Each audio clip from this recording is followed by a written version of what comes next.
Bapak Ibu, ikhwan akhwat yang berbahagia, pada kesempatan hari ini saya akan membacakan satu sabda Kanjeng Nabi Muhammad SAW yang dirujuk di dalam kitab Fadhailus Syuhur karya daripada Tuan Syekh Muhammad Abdul Khawas Saifullah Maslul. Nabi kita Muhammad SAW bersabda, "Innallaha yab'atsu li hadhil ummati ala ra'si kulli mi'ati sanatin mayujaddidulaha dinaha." Sesungguhnya Allah mengutus bagi umat ini pada permulaan 100 tahun. Pada permulaan setiap 100 tahun. Pada permulaan setiap satu abad. Mayujaddidu, orang yang memperbaharui lahadinaha, urusan agama. Jadi dalam sabda ini jelas bahwa Allah mengutus. Yab'atsu ini mengutus. Yab'atsu ini artinya menghadirkan. Bagi umat ini setiap 100 tahun sekali adalah orang yang memperbaharui urusan agama. Jadi ada yang diutus, ada yang dihadirkan, orang yang memperbaharui urusan agama. Ini adalah bentuk kasih sayang Allah kepada kita semua, sehingga hadir orang yang memperbaharui. Tajdid itu memperbaharui. Memperbaharui itu bukan membawa ajaran baru. Memperbaharui artinya menghidupkan kembali. Memperbaharui artinya meluruskan kembali. Memperbaharui artinya memurnikan kembali.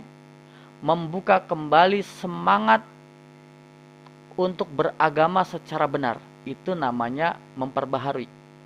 Bukan membuat agama baru. Bukan membuat ajaran baru. Jadi orang-orang yang datang diutus oleh Allah untuk meluruskan, untuk membuat pembaharuan di dalam urusan agama, itulah yang datang setiap 100 tahun sekali. Nah, kemudian kita bertanya, apa relevansinya orang yang diutus oleh Allah, dihadirkan oleh Allah setiap 100 tahun sekali untuk memperbaharui urusan agama? Kenapa bisa terjadi seperti itu? Karena mungkin saja yang pertama, umat hari ini sudah jauh dari agama. Ada pemikiran-pemikiran yang menyimpang dari ajaran agama yang benar. Atau juga banyak orang yang sudah meninggalkan sunnah-sunnah. Jadi ini bentuk kasih sayang Allah kepada kita semua. Di era kita hadir, maka disitulah di sekeliling kita di mana orang banyak lupa kepada Allah, banyak orang yang menjauh dari Allah, banyak orang yang meninggalkan sunnah-sunnah, banyak orang yang punya pola pikir hebat-hebat tapi menyimpang. Maka disitulah lahir sosok mujaddid. Ini bentuk kasih sayang Allah kepada kita semua. Apa yang diperbaharui? Apa yang diperbaiki? Masalah akidah, masalah ibadah, masalah syariat dan hukum Islam, masalah politik Islam, kepemimpinan, sosial, dan lain sebagainya. Maka disitulah hadir sosok pembaharu. Kita meyakini pembaharu itu hari ini adalah berada di tengah-tengah kita semua. Seseorang yang beliau memperbaharui keyakinan kita, membuat keyakinan kita kepada Allah semakin meningkat. Seorang pembaharu adalah orang yang ahli, yang expert di bidangnya, yaitu di bidang bagaimana beliau bisa membawa umat ini agar selalu ingat kepada Allah. Contoh hari ini yang menjadi pembaharuan, Kanjeng Nabi Muhammad SAW berbicara tentang sholat. Maka hari ini banyak orang meninggalkan sholat, apalagi sholat awal waktu. Maka disitulah lahir sosok pembaharu. Abah mengajarkan kepada kita semua agar ingat kepada Allah, jangan goflah, kita sholat awal waktu, jangan lalaikan. Tidak hanya sholat 5 waktu, Abah mengajarkan kepada kita banyak sholat-sholat. Hari ini di mana orang susah untuk sholat, Abah mengajak kepada kita semua banyak sholat. Orang sekilas aneh, Kenapa sholatnya banyak sekali? Pagi-pagi sudah 20 rakaat. Justru inilah yang dikerjakan oleh Kanjeng Nabi Muhammad sallallahu alaihi wasallam. Jadi kembalikan. Maka di dalam thariqah ini, sebagai pembaharu Syekh Mursyid kepada kita semua, itu berbicara tentang akidah, berbicara tentang ibadah, berbicara tentang politik Islam dan lain sebagainya, hukum-hukum Islam, syariat dan lain sebagainya. Naik level kita naik. Kalau dulu kita membaca syahadat, syahadat kita hanya sekedar kalimat-kalimat syahadat sebagai pondasi keimanan. Tetapi ketika level kita naik, dibawa oleh yang Sang Mujaddid, apa yang terjadi? Maka syahadat kita tidak hanya sampai kalimat. Syahadat kita adalah bagaimana meniadakan berhala-berhala yang ada di dalam diri kita. Itu syahadat kita, kesaksian kita kepada Allah, kesaksian kita kepada Kanjeng Nabi Muhammad SAW. Bagaimana kita mengikuti ajaran yang disampaikan Rasulullah kepada warasatul anbiya, dan hari ini adalah guru kita.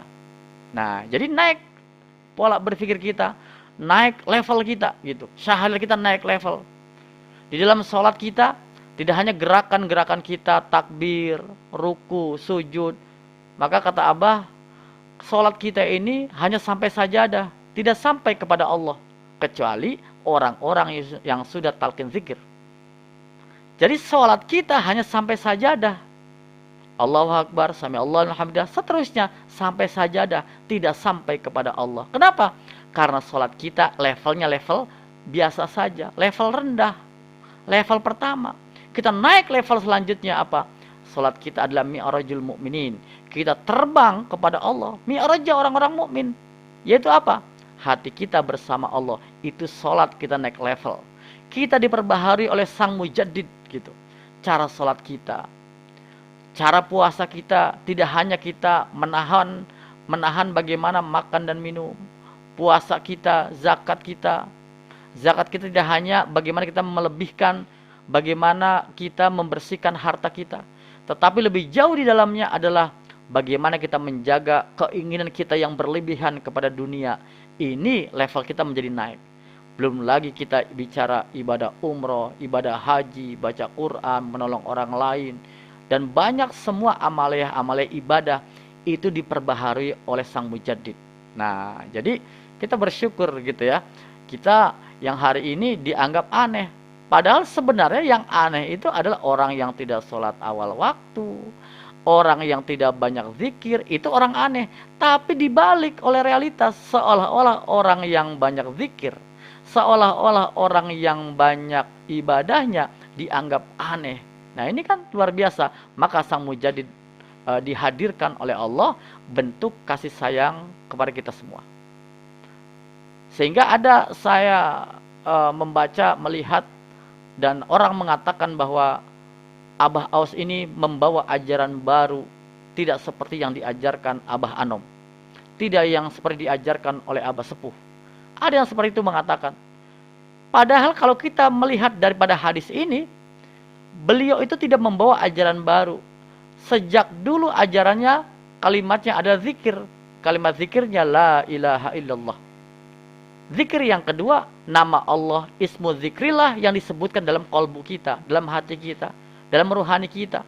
Tapi packagingnya, strateginya, dakwahnya, itulah yang disebut pembaharu, mujaddid. Maka Abah sering mengatakan, Abah Anom bagi saya adalah Sang Mujaddid. Nah, sekarang Abah Anom istirahat. Abah Aws bagi kita adalah Sang Mujaddid, pembaharu. Pembaharu dalam ibadah kita, pembaharu dalam hal akidah kita. Jadi Abah Aws tidak membawa ajaran thariqah baru. Thariqahnya adalah thariqah Qadiriyah Naqsyabandiyah. Yang seperti apa? Silsilahnya tersambung sampai kepada Abah Anom, Abah Sepuh, Syekh Tolha, seterusnya Syekh Abdul Qadir sampai Kanjeng Nabi Muhammad sallallahu alaihi wasallam. Dulu pada masa Abah Anom, talqin zikir itu adalah dengan cara apa? Termasuk manakiban. Dengan cara tertutup rapat di sebuah ruangan, seperti itu kan? Kemudian tidak boleh ada orang yang masuk. Karena masalah seperti itu. Ketika Abah Aws memulai talqin zikir dengan handphone, nah di situ heboh. Padahal ini adalah pembaharu, mujaddid. Karena eranya sudah berbeda, sudah ada teknologi, orang tidak mesti harus datang ke Suryalaya dari jauh-jauh yang tidak punya ongkos, maka dengan telepon inilah dia bisa talqin zikir. Tersampaikan kalimat takwa la ilaha illallah. Nah, apalagi bergeser ke sini, ada manakiban online internasional. Kalau orang mengatakan bid'ah apalagi ini? Padahal mujaddid pembaharu itu bukan bid'ah, tapi strategi. Kalau orang membawa ajaran baru, kalau orang menciptakan ajaran baru, maka ini disebut bid'ah gitu. Tapi Abah di sini adalah apa? Mengikuti teknologi. Disinilah strateginya. Kita ada manakiban online internasional dengan Zoom ini. Kita bisa hadir dari mana-mana. Dari Jawa, Sumatera, Kalimantan, dari mana-mana, dari luar negeri. Ini adalah sang mujaddid pembaharu. Strategi dakwah. Yang diajarkan apa? Yang diajarkan sejak zaman Abah Sepuh, Abah Anem ya sama. Ya DKM, zikir, khotaman, manakib. DKMS, zikir, khotaman, manakib, dan sunnah-sunnah lainnya. Tapi strateginya, Masya Allah, inilah sang mujaddid. Karena eranya sekarang seperti itu. Apalagi berbicara tentang sholat-sholat sunnah. Pada masa Abah Anom, ketika sholat sunnah, itu masing-masing. Dan hebatnya, banyak orang yang mengamalkan dan tidak mengamalkan. Maka kata Abah Anom waktu itu bilang kepada Abah Awas, dari sekian banyak ikhwan Suryalaya, tidak 20%-nya. Artinya apa? Tidak semua orang mengamalkan khotaman. Malah khotamannya mungkin hanya Sabtu Minggu. Manakibannya mungkin hanya sebulan sekali. Belum lagi salat-salat sunnahnya kalau mau dan tidak. Tapi masa Abah Awas apa? Sang mujaddid diperbaharui. Salat sunnahnya adalah dengan cara berjamaah. Kalau orang mengatakan ini tidak ada pada masa Abah Anom, betul tidak ada. Ini tidak ada pada masa Abah Sepuh, betul tidak ada. Tetapi sang mujaddid sesuai dengan perkembangan, maka salat sunnahnya berjamaah. Ternyata itu luar biasa. Dengan salat sunnah berjamaah kita rajin, kita semangat, terbawa gitu. Berbeda dengan sendirian. Kalaupun sendirian cepat-cepat sekali gitu ya. Tapi dengan berjamaah maka kita nikmat gitu. Dulu pada masa Abah Anom ada namanya Rebo Wekasan. Rebo terakhir di bulan Sofar. Setahun sekali kita sholat Rebo Wekasan. Oleh Abah Awas diperbaharui. Karena banyak kebutuhan, banyak bala, baik bala yang sifatnya lahir dan batin. Maka Rebo Wekasannya tidak setahun sekali di Safar Rabu terakhir. Dibuat oleh Abah sebagai pembaharu apa? Yaitu setiap pagi.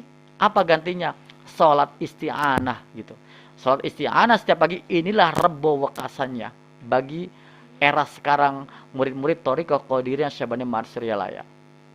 Banyak lagi. Masalah khotaman, dulu hanya Senin dan Kamis. Sekarang kita setiap ba'da maghrib, ba'da isya. Dulu manakiban adalah amaliyah bulanan. Sekarang bisa menjadi amaliyah harian. Walaupun disebutnya amaliyah bulanan. Terbukti apa? Manakiban online internasional saja sehari 3 kali, pagi, siang, dan malam. Sudah tidak harian lagi, sehari sudah 3 kali seperti sarapan, makan siang, dan makan malam. Masya Allah. Belum lagi khotaman, belum lagi zikir-zikir yang lain. Nah, ini semua adalah sang mujaddid. Otoritas sang mujaddid memberikan menu resep sesuai pada zamannya. Seorang dokter ruhani lebih tahu kenapa membuat menu yang berbeda? Karena zamannya berbeda. Virusnya berbeda. Kondisinya berbeda. Bagaimana pola pikir manusia hari ini berbeda. Dulu tidak ada namanya handphone. Ketika masa Abah Anom, periode terakhir saja mulai ada. Kemudian di awal-awal Abah Anom, apalagi masa Abah Sepuh, tidak ada handphone, tidak ada internet. Maka polanya berbeda. Orang masukkan ke pikirannya tidak banyak informasi-informasi yang negatif. Tapi sekarang dengan smartphone, dengan perkembangan teknologi, banyak sekali yang masuk ke pikiran kita. Maka disitulah manakiban setiap hari, pagi, siang, sore masuk ke pikiran kita. Agar tidak overthinking lah, tidak apalah segala macam. Penyeimbang, itulah amalia kita. Ini sang mujaddid, pembaharu gitu. Jadi kalau saya memperhatikan Bapak Ibu, ikhwan akhwat, semua maklumat-maklumat Abah apapun bentuknya, seolah-olah kita mengatakan kok bisa, kok begitu, tidak terima. Ini semua adalah otoritas sang mujadid. Kita nggak tahu, seperti kita anak kecil nggak tahu apa-apa, tapi ketika sudah besar kita ngerti, oh ternyata orang tua saya begini karena sebenarnya ini berbahaya buat saya. Kenapa orang tua saya begini? Oh ternyata orang tua saya melarang, orang tua saya memerintahkan karena memang ini baik buat saya dan tidak baik buat saya. Nanti lama-lama akan ketahuan, lama-lama akan betul-betul mengerti. Saya ada satu sahabat saya, ketika ada maklumat tentang partai, itu Masya Allah. Beliau itu ngamuknya minta ampun. Saya kalau begitu keluar saja dari Torikoh, awas-awas gitu ya. Orang saya hidup di partai dan lain sebagainya. Ceritanya seperti itu. Saya tidak bisa komentar. Nah, lambat laun berbulan-bulan dan terjadilah beberapa minggu terakhir.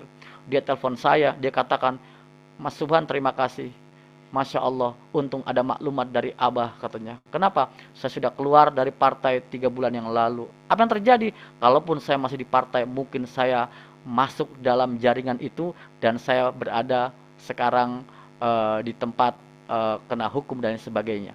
Jadi saya diselamatkan oleh Abah. Nah artinya apa? Dia merasakan ternyata maklumat Abah itu menjadi penting. Cuman kita nggak tahu gitu. Nah jadi Bapak Ibu ikhwan akhwat, banyak sekali kalau kita pikirkan, kita refleksi, semua maklumat-maklumat Abah, semua strategi Abah, kita belum paham saja, belum mengerti saja. Tetapi itulah sang mujadid.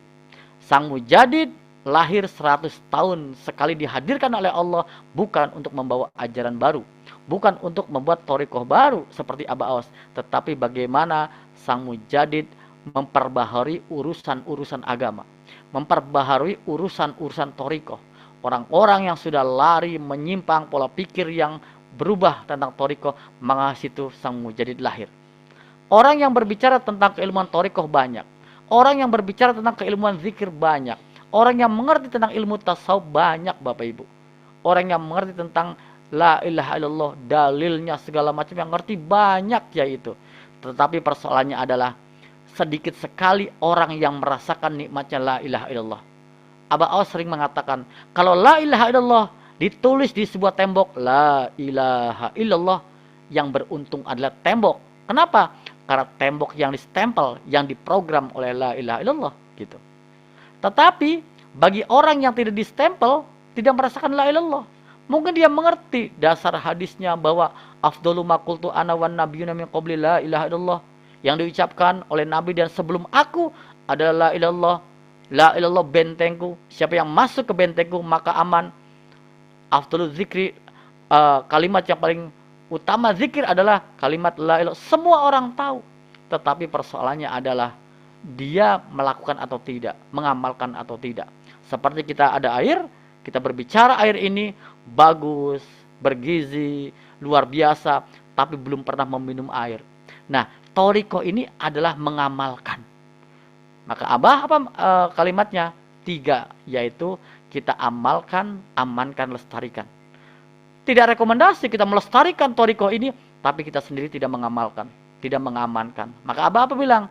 Abah mengatakan, kita ini harus cerita kepada orang lain bekas apa yang kita amalkan, bukan teori baru yang belum kita lakukan. Kata Abah seperti itu. Kalau hari ini kita bercerita tentang thariqah, bercerita tentang la ilaha illallah, kitanya sudah mengamalkan la ilaha illallah. Hari ini kita cerita tentang manakib, kitanya sudah mengamalkan manakib itu. Jadi tidak bisa kita mengamalkan, kita melestarikan thariqah tanpa kita mengamalkan. Kita mengamalkan saja bagus, tapi tidak cukup. Kata Abah apa? Amankan. Dengan cara apa? Lingkungan kita, orang-orang yang murid-murid Abah, kita bergabung dengan komunitasnya, bergabung dengan manakibannya. Jadi kalau sudah ditalkin zikir, amankan, amalkan, baru amankan.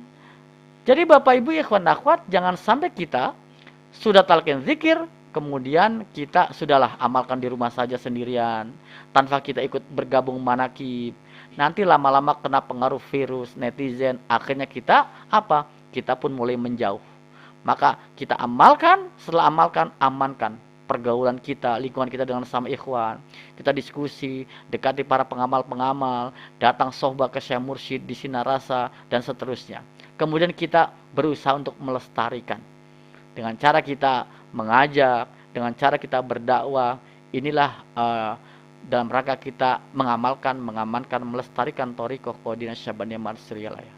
Nah, maka Bapak Ibu ikhwan akhwat, itulah sang mujaddid 100 tahun lahir untuk bagaimana bentuk kasih sayang untuk kita semua dalam rangka memperbaiki akidah kita, ibadah kita, syariat dan hukum Islam kita, politik Islam kita, leadership kita, dan lain sebagainya. Alhamdulillah. Alhamdulillahilladzi faddalana ala katsirin min ibadihil mu'minin. Berkah segalanya, semuanya, selamanya untuk kita semua. Khusus kita doakan pemangku manaqib Profesor Kiai Haji Hedi Sri Ahimsa Putra di sekeluarga. Amin. Al-Fatihah. A'udzubillahi minasyaitonirrajim. Bismillahirrahmanirrahim. Alhamdulillah rabbil alamin arrahmanir rahim maliki yaumiddin iyyaka na'budu wa iyyaka nasta'in ihdinas siratal mustaqim siratal ladzina an'amta 'alaihim ghairil maghdubi 'alaihim waladdallin amin. Terima kasih. Wassalamualaikum warahmatullahi wabarakatuh.